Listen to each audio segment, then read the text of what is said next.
kapatid, sa ating banal na pagdiriwang na ito, sama natin sa ating pananalangin ang alay pasasalamat at natatanging kininga ni na Dardy at Gemma Riyugelon at pamilya, Percy Mendoza at pamilya, Pamilya Mendoza, Lito at Susie Duenas at pamilya, Raquel Pulit Antonio Sepulveda family, Mary Ann Vasco at pamilya, Irma Cordova at pamilya, Tessa Sawada at pamilya,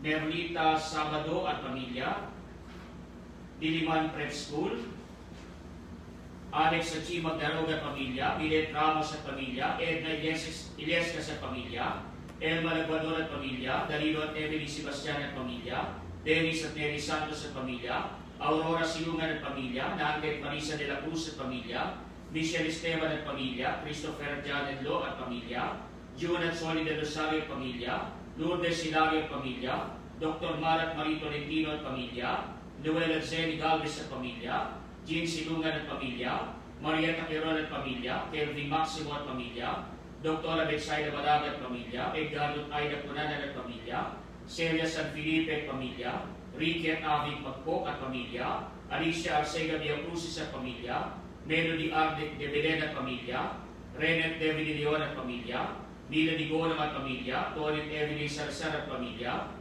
Seri Silin Dominic Nicolas, Antonio Victoria Sanchez at pamilya, Janet E. Pascual at pamilya, hindi ng EDB Community, Bishop Dennis Pilarojo, Reverend Father Rufino Pensuri, Cesar at Lolita Nicolas at pamilya, at para sa kaligtasan ni na Emma Bunag at pamilya, mga mananampalatayang Barangay Pulo, San Rafael Bulacan, Bingbing J. Sasi at pamilya, Jinggoy at Ruena Cruz at pamilya, Aldous Bartolome at pamilya, Johnny at Diana Marfil at pamilya, Nina Saavedra at pamilya, Victor at Divina MC at pamilya, Adriano Sanchez at pamilya, Architect Bernard at Eden de Guzman, George at Vincul at pamilya, Nick at Evelyn Rivera at pamilya, Pining Villanueva at pamilya, Camila Aquino at pamilya, Jen Tamani at pamilya, Rueda Villeda at pamilya, Arman at Amy Isma at pamilya, Pedro Morales at pamilya, June at Doris Pidehera at pamilya, Josie Brillantes at pamilya, Amy Ferry Di Manalo at pamilya, Denise Gibunan at pamilya,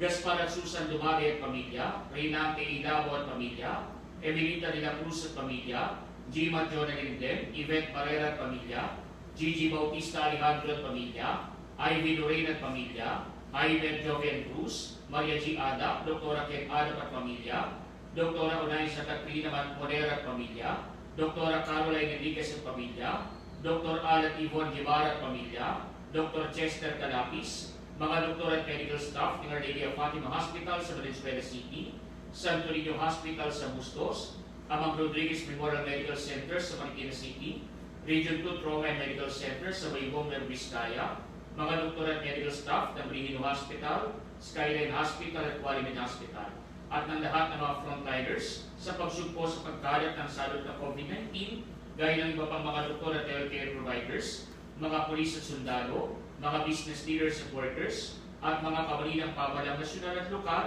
lalo na ng lungsod ng San Jose del Monte. Para sa kagalingan ni na Evelyn Suasito, Eloisa Villamin, Eric Imaroy, Rami Banaag, Corazon Rodriguez, Joan Perez, Janet Emlo, Jose Ingat, Timoteo Rivera, Capistrano Mandegro, Samantha Osea, Corazon Donato, Quirino Cristobal, Chero del Mundo, Marian Maravilla, Mark Joseph Bernardino, Minda at James Saison, Joanna Cris Ganap, Dito Soriano, Joji Santiago, Benjamin Valerio, Nemencia Iliescas, Neil Francis Navarro, Pablo Dilag, Abel Zuniga, Mercy Ancheta, Ana Dominic Idams, Lori Am, George Sica Jr., Miguel, Lorna Gabi, Cesar Torres, Dito at Arnaldo at Chedora Dueñas, Corin Sarcilia, Lorly Liturua, at para sa karawan ni na Lota Cruz Gariando, Chris Jemsin, Zali Pineda, Michael Salazar, Janel de Guzman, Kay Soriano, Andrea Bacatulad, Dana Fagroa,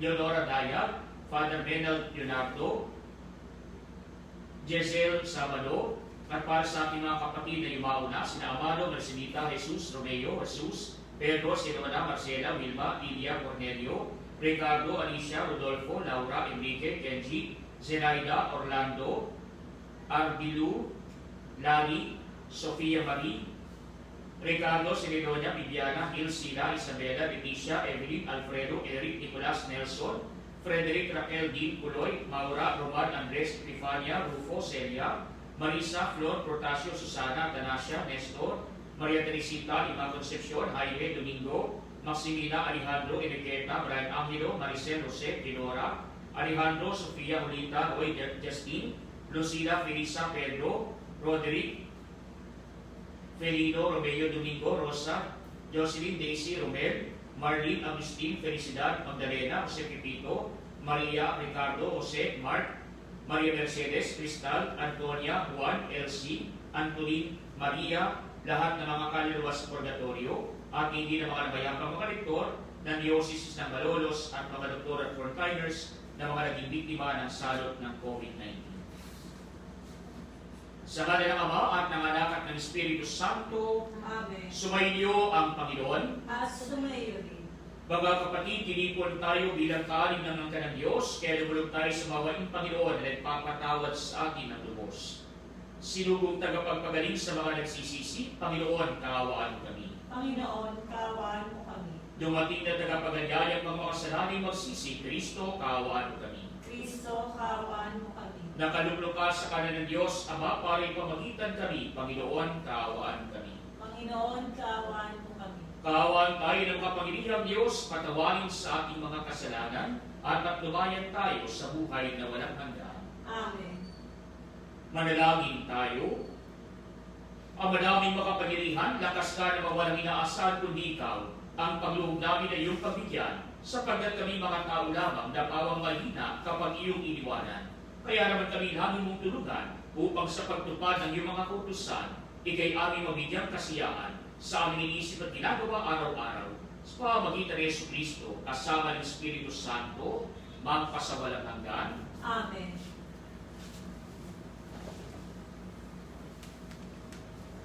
Ang salita ng Diyos mula sa unang aklat ng mga hari. Noong panahon iyon, si Nabat ay may ubasan na nasa tabi ng palasyo ni Akab, hari ng Samaria. Nagustuhan ni Akab ang ubasan, kaya't sinabi niya kay Nabat, ibigay mo na sa akin ang iyong ubasan at gagawin kong taniman ng gulay pagkat malapit sa aking palasyo. Papalitan ko ng mas mainam na ubasan o babayaran sa iyo. Ngunit ganito ang naging sagot ni Nabat, patawarin ako ng Panginoon, ngunit hindi ko maibibigay sa inyo ang pamana sa akin ng aking mga ninuno. Umuwi si Akab na malungkot at masama ang loob dahil sa sagot ni Nabat. Nagkulong siya sa kanyang silid, hindi makausap at ayaw kumain. Nilapitan siya ni Reyna Jezebel at tinanong, ano ba ang sinasama ng loob mo at di ka makakain? Sumagot ang hari, kinausap ko si Nabat na taga Jezreel at tinanong ko siyang papalitan o babayaran sa kanyang ang kanyang ubasan. Ngunit tinanggihan ako at ang sabi hindi raw niya maaari ibigay sa akin ang kanyang ubasan. Wika sa kanya ni Jezebel, halika na, kumain ka at huwag ka nang malungkot. Iririgalo ko sa iyo ang ubasan ni Nabat. Gumawa ang reyna ng ilang sulat sa ngalan ng hari. Tinataka ng pagtatak ng hari at ipinadala sa mga matatanda at namumuno sa lungsod na tinitirhan ni Nabat. Ganito ang sabi niya sa sulat, ipag-utos ninyo ang isang pagkalahatang pag-aayuno. Patayuin ninyo si Nabat sa harapan ng karamihan. Kumuha kayo ng 2 upahang saksi na maghaharap ng ganitong sumbong laban sa kanya. Dinungayaw niya ang Diyos at ang hari. Pagkatapos, dalhin ninyo siya sa labas ng lungsod at matuhin hanggang mamatay. Tinupad ng matatanda at ng mga pinuno ng lungsod ang utos ni Jezebel. Ipinagutos nila ang isang pagkalahatang pag-aayuno at iniharap sa madla si Nabat. Lumabas ang 2 saksi at nailupahan at siya'y pinaratangan ng ganito. Tinungayaw ni Nabat ang Diyos at ang hari, kaya si Nabat ay inilabas ng lungsod at binato hanggang mamatay. Nagpasabi agad sila kay Jezebel, Patay na po si Nabat na taga Herse-Erreel. Pagkatanggap ng gayong balita, nagpunta si Jezebel kay Ahab at sinabi rito, "Hayan, kunin mo na ang ubasan, hindi mo nabili kay Nabat. Hindi na siya makatututol, patay na siya." Nang malaman ni Ahab na patay na si Nabat, pumunta siya sa ubasan upang angkinin iyon. Ang salita ng Diyos. Salamat sa Diyos. Panginoon, ako'y dinggin, pagbigyan sa aking daing. Panginoon, ang hindi pagbigyan sa akin. Ako'y dinggin, poon aking Panginoon. Sana'y pakinggan mo ang aking panagpoy.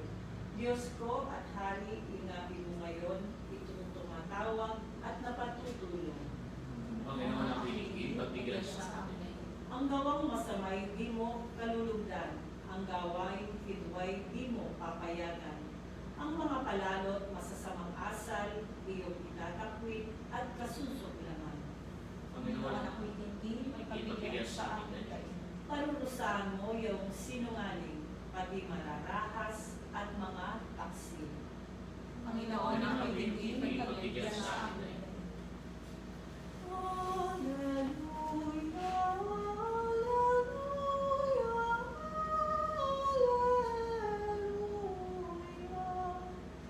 Sumayo ang Panginoon. At sumayo rin. Ang mabuting balita ng Panginoon ayon kay San Mateo. Papuri sa iyo, Panginoon. Noong panahong iyon, sinabi ni Jesus sa kanyang mga alagad, "Narinig ninyo na sinabi, mata sa mata at ngipin sa ngipin. Ngunit pwede sinasabi ko sa inyo, huwag ninyong labanan ang masamang tao. Kung may sumampal sa iyo sa kanang pisngi, iharap mo pa sa kanya ang kabila. Kung ipagsakdal kanino man upang makuha ang iyong baro, ibigay mo sa kanya pati ang iyong balabal. Kung sa pilitang ipapapasan sa iyo ang namanlulupi ang kanyang dala ng 1 kilometro, pasanin mo ito ng 2 kilometro. Magbigay ka sa nangihingi sa iyo at huwag mong pahindian ang nangihiram sa iyo." Mga kapatid, ang mabuting balita ng Panginoon. Pinupuri ka namin, Panginoong Jesucristo.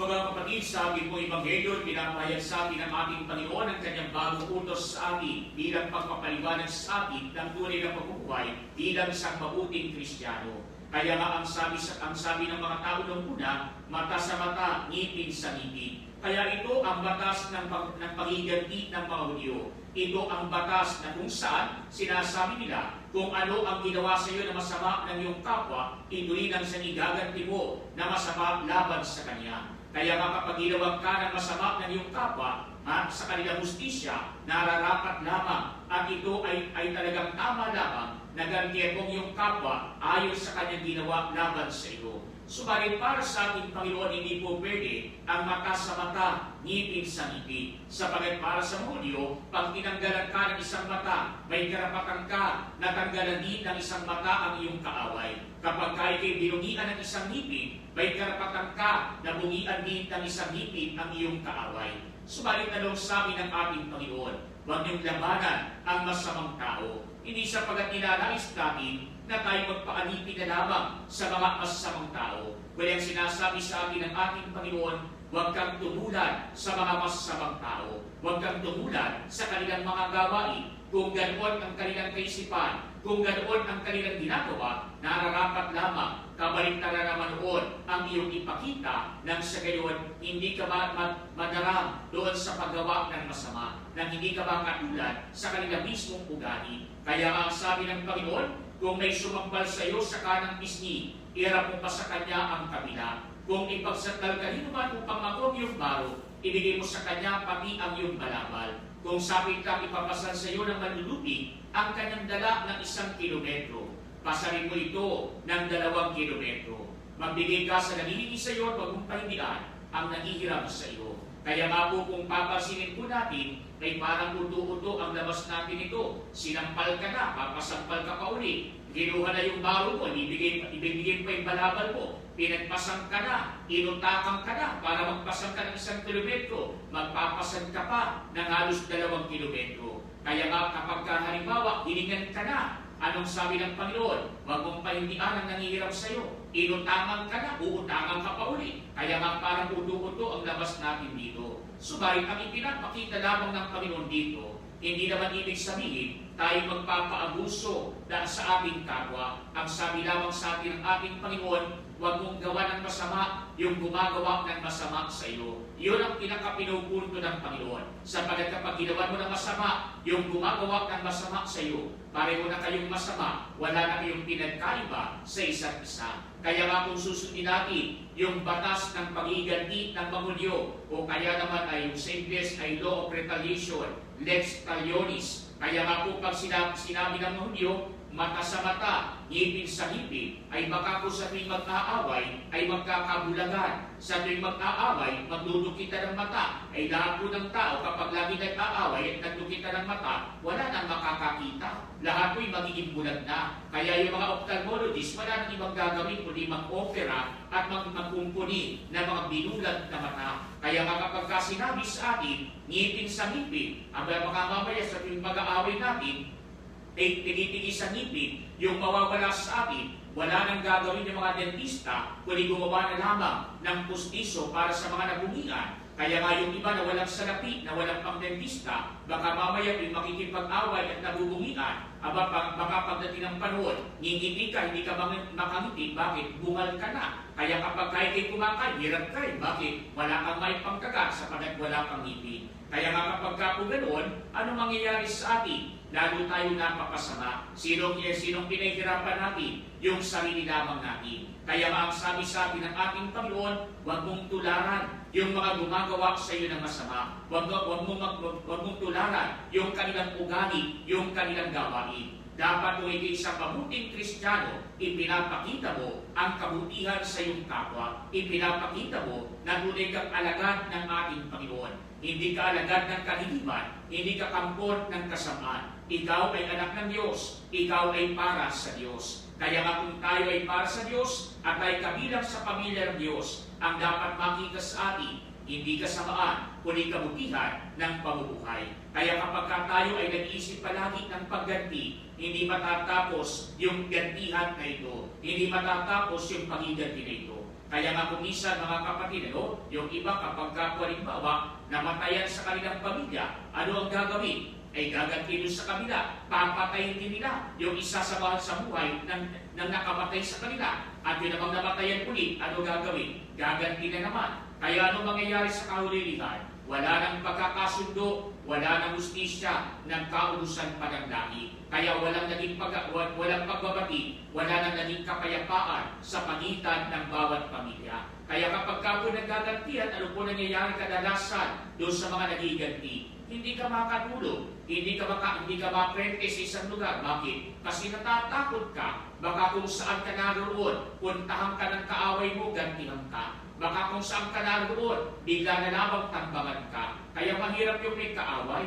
Mahirap yung meron kang kinakasamaan ng loob. Bakit? Ikaw mismo ang pinahihirapan. Ikaw mismo hindi mapanatag. Ikaw mismo ang walang kapayapaan sa iyong kalooban, sa iyong kaisipan. Kaya nga sabi sa atin, matuto tayong gumawa ng mabuti kahit na yung mga tao sa ating paligid ay gumagawa ng masama. Sapagat ang panglaban sa kasamaan ay hindi parehong kasamaan. Ang panlaban sa kasamaan ay walang iba kundi ang kabutihan. Kaya kung ninanais natin na magbagi ang kabutihan, hindi ang kasamaan ang dapat nating tahakin, ang dapat nating pagyamanin, ang dapat nating itaas ay walang iba kundi ang gawain na mabuti alang-alang sa ating Panginoon. Kaya nga po mga kapatid, tinatawagan tayo ng ating Panginoon, sana maging mabuting Kristiyano tayo sa lahat ng pagkakataon at umiwas sa paggawa ng gawain masama. Mga kapatid, napakabuti sa atin ng ating mapagmahal na Ama. Manalangin tayo sa kanyang mga maging pag-ibig na nagbunsod ng ating mabuting pakikitungo sa ating kapwa. Sa bawat panambita ng ating maitutugon, Panginoon, dinggin mo ang aming panalangin. Panginoon, dinggin mo ang aming panalangin. Bilang bayan ng Diyos, naway maisabuhay natin ang batas ng pag-ibig ni Kristo. Manalangin tayo sa Panginoon. Panginoon, dinggin mo ang aming panalangin. Ang ating mga kaaway, maging yung mga nakasakit at nakagawa sa atin ng masama sa anumang paraan, naway mapatawad natin. Manalangin tayo sa Panginoon. Panginoon, dinggin mo ang aming panalangin. Atin nawang maiwasan ang pagkahiwa-hiwalay at pagkamakasarili para maiba ipaksi ang kasamaan sa pamamagitan ng paggawa ng kabutihan. Manalangin tayo sa Panginoon. Panginoon, hingin mo ang aming panalangin. Ang mga pinaging manhid na ng pagkakasala naway tibuhay ng Espiritu ng Panginoon upang magbalik loob sila at magbagong buhay. Manalangin tayo sa Panginoon. Panginoon, hingin mo ang aming panalangin. Ang ating mga mahal na yumao naway iligtas na maakay pauwi sa piling ni Kristo. Manalangin tayo sa Panginoon. Panginoon, hingin mo ang aming panalangin. Panginoon, ang sambayanan, habang aming tinataas sa mga panalangin ito, tulungan mo kami magkasama-samang lumago at mapaglabanan ang pagkakaway-away at hindi pagkakasundo-sundo. Hinihiling namin ito sa pamamagitan ni Kristo ang aming Panginoon. Amen.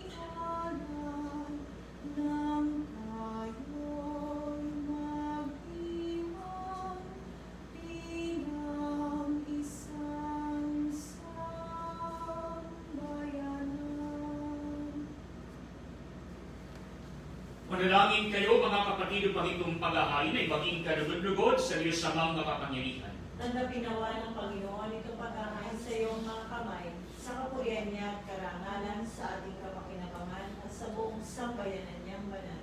Ang madaming nimikha, kami ginawa mong may angking katauhan na dapat pakanin at pangalagaan at yung niludulutan ng banal na pakikinabang. Ipagalo mong kami huwag magkulang sa mga iniukol mo sa aming kapakanan. Sa pamamagitan ni Jesucristo kasama ng Espiritu Santo, magpasawalang hanggan. Amen. Sumainyo ang Panginoon. At sumayo rin. Itaas sa Diyos ang inyong puso at diwa. Dinaas na namin sa Panginoon. Pasalamatan ng Panginoong ating Diyos. Marapat na siya ay pasalamatan. Ang madaming makapangyarihan tunay ang marapat na ikaw ay aming pasalamatan kahit na ikay pinagtaksila ng isang katauhan, ikay patuloy pa rin sa iyong pagmamahal. Ikaw nang nagpuno sa aming pagkukulang, ikaw pa rin ang nagsugo ng tutubos sa tanan. Ang sugo mong anak ay naging di na ibas sa amin, bagamat di niya tinularan ang aming pagkamasuway. Nilubo ito ang iyong pamalas sa aming pagkatao ang gini mong anak, at kami tumayan mong may pag-ibig na tulad ng pagtatami mo sa kanya na higit sa lahat. Ang katapatan niya sa iyong walang balik ay nagpanumbalik na muli sa amin ng iyong kasiyahan ng iyong pagtingin na aming binaksinong ikay aming suwayin. Kaya kaisa ng mga anghel na nagsisiawit ng papuri sa iyo nang walang humpay sa kalangitan, kami nagbubunyi sa iyong kadakilaan. Santo, Santo, Santo, Panginoong Diyos na makahukbo, napupuno ang langit at lupa ng kadakilaan mo, o sana sa kaitaasan. Pinagpala ang naparirito sa ngalan ng Panginoon, o sana sa kaitaasan. Ang madaming banal, ikaw ang bukal ng tagang kabanalan, kaya sa pamamagitan ng iyong Espiritu, gawin mong banal ang mga kaloob na ito, upang para sa amin maging katawan at dugo ng aming Panginoong Jesucristo. Bago niya pinag-isang usang loob na maging handog, ginawa kaniya ang tinapay, pinasalamatan kaniya, pinagati-hati niya iyon, iniyahot sa kanyang mga alagad at sinabi, tanggapin ninyong lahat ito at kanin. Ito ang aking katawan na iyahandog para sa inyo.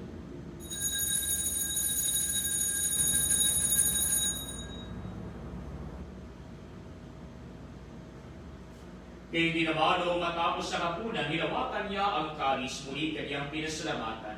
Iniyabot niya ang kalis sa kanyang mga alagad at sinabi, tanggapin ninyong lahat ito at inumin. Ito ang kalis ng aking dugo, ng bago pa lang ang tipan. Ang aking dugo na ibubuhos para sa inyo at para sa lahat, sa pagpapatawad ng mga kasalanan. Gawin ninyo ito sa paglalanas sa akin.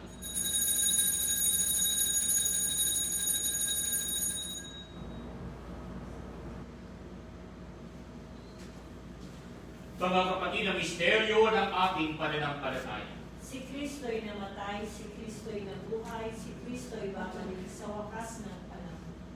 Ama, ginagawa namin ngayon ang pag-alala sa pagamatay at muling pagkabuhay ng iyong anak. Kaya iniaari namin sa iyo ang tinapay na nagbibigay buhay at ang kalis na nagkakaloob ng kaligtasan. Kami nagpapasalamat dahil kami yung minarapat na tumayo sa harap mo para maglingkod sa iyo. Sinasamo namin kami magsasalo-salo sa katawan ng dugo ni Kristo ay mabuklod sa pagkakaisa sa pamamagitan ng Espiritu Santo. Amalingapin mo ang iyong simbahang laganap sa buong daigdig. Puspusin mo kami sa pag-ibig kay San Francisco naming Papa, Dileris naming Obispo at ng Tanang Kaparian. Alalahanin mo rin ang mga kapatid naming nahimlay nang may pag-asang siling muling mabubuhay, gayon din ang lahat ng mga pumanaw. Kaawaan mo sila at patuloyin sa iyong kalibadatan. Kaawaan mo at maging dapatin kaming lahat na makasalo sa iyong buhay na walang wakas. Kay San Mahal na Birheng Maria na Ina ng Diyos, ni San Jose na kanyang kabiyak ng puso, kay San ang mga apostol at ng lahat ng mga banal na nabuhay dito sa daigdig ng kalugod-lugod sa iyo. May pag-ibong nawa namin ang pagpupuri sa ikararangal mo sa pamamagitan ng iyong anak na aming Panginoong Yesu Kristo. Sa pamamagitan ni Kristo, kasama niya sa Kanya, ang lahat ng parangal at papuri ay sa iyo, Diyos Amang makapangyarihan, kasama ng Espiritu Santo, magpasawalang hanggan. Amen. Mga kapatid, sa tagumili ng mga nakagagaling na utos sa turo ni Jesus na Panginoon natin at Diyos, ipahayag natin ang lakas loob. Sumasalangit ka, sambahin ang ngalan mo, mapasa amin ang kaharian mo, sundin ang loob mo, dito sa lupa para ng sa langit, bigyan mo po kami ngayon ng aming kakanin sa araw-araw at patawarin mo kami sa aming mga sala para ng pagpapatawad namin sa nagkakasala sa amin, at huwag mo kaming ipahintulot sa gusto, at iadya mo kami sa lahat ng masama. Inihiling namin kami iadya sa lahat ng masama, pagkalooban ng kapayapaan araw-araw, iligtas sa kasalanan, at ilayo sa lahat ng kapahamakan, samantalang aming pinananabikan ang dakilang araw ng pagpapahayag ng tagapagligtas namin si Yesu Kristo. Sapagkat iyo ang kaharian at ang kapangyarihan at ang kapurihan magpakailanman. Amen. Panginoong Yesu Kristo, sinabi mo sa iyong mga apostol, kapayapaan ang iniiwan ko sa inyo, ang aking kapayapaan ang inibigay ko sa inyo. Tumayin mo ang aming pananampalataya pag ang aming mga pagkakasala. Pagkalooban mo kami ng kapayapaan at pagkakaisa ayon sa iyong kalooban, kasama ng Espiritu Santo, magpasawalang hanggan. Amen. Ang kapayapaan ng Panginoon ay laging sumaiyo. At sumayo rin. Magbigayan kayo ng kapayapaan sa isa't isa.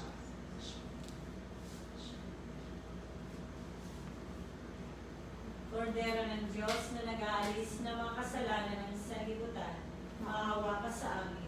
Kordero ng Diyos na nag-aalis ng mga kasalanan ng sanlibutan, maawa ka sa amin.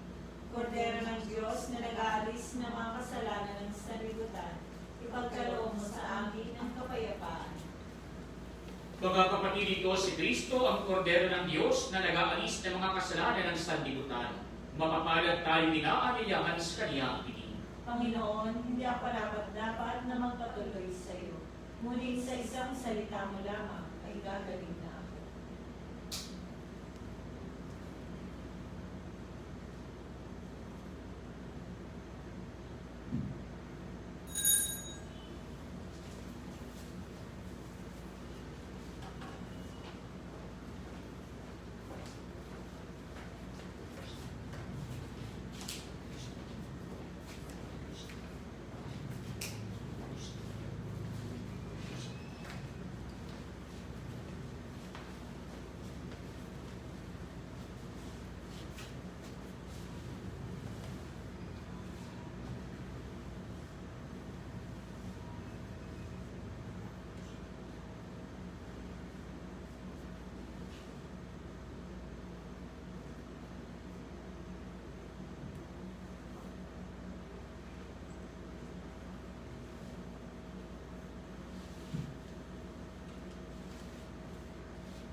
Ingatan mo kami laban sa COVID-19 na lumalaganap sa kasalukuyan at nagiging sanhi ng kamatayan.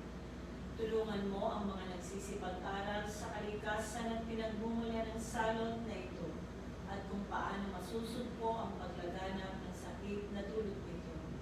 Gabayan mo ang mga kamay at isipan ng mga eksperto sa medisina nang mapaglingkuran nila na may puso at kakayahan ng mga may karamdaman at sa mga sakay ng pamahalaan at mga pribadong ahensya na makatagpo ng lunas at solusyon sa salot na ito. Sinasamo namin ang mga dinabuhan ng sakit na ito ay mabalik sa kalusugan sa madaling panahon. Kumilos nawa kami sa ikabubuti ng lahat at matulungan ang lahat ng nangangailangan. Inihiling namin ito sa pamamagitan ni Jesucristo, kasama ng Espiritu Santo, magpasawalang hanggan. Amen. Maria, takbuhan ng mga Kristiyano, Panalangin. San Rafael Arcangel, Panalangin. San Roque, Panalangin. San Lorenzo Luis, Panalangin. San Pedro Calungsod, Panalangin. San Pedro Apostol, Panalangin. Manalangin tayo. Ang madaming mapagmahal, ang pinagsaluhan naming banal ng pakikinabang na nagpapaliwanag ng iyong pakikisa sa tanang naritong nakikipagdiwang ay magdulot nawa ng pagkakaisa sa iyong sambayanan. Sa pamamagitan ni Jesucristo kasama ng Espiritu Santo, magpasawalang hanggan. Amen. Sumainyo ang Panginoon At sumayo rin. at magpalain kayo ng makapangyarihang Diyos, Ama at Anak at Espiritu Santo. Amen. Humayo kayo sa kapayapaan ni Kristo. Salamat sa Diyos. Purihin pa, salamat.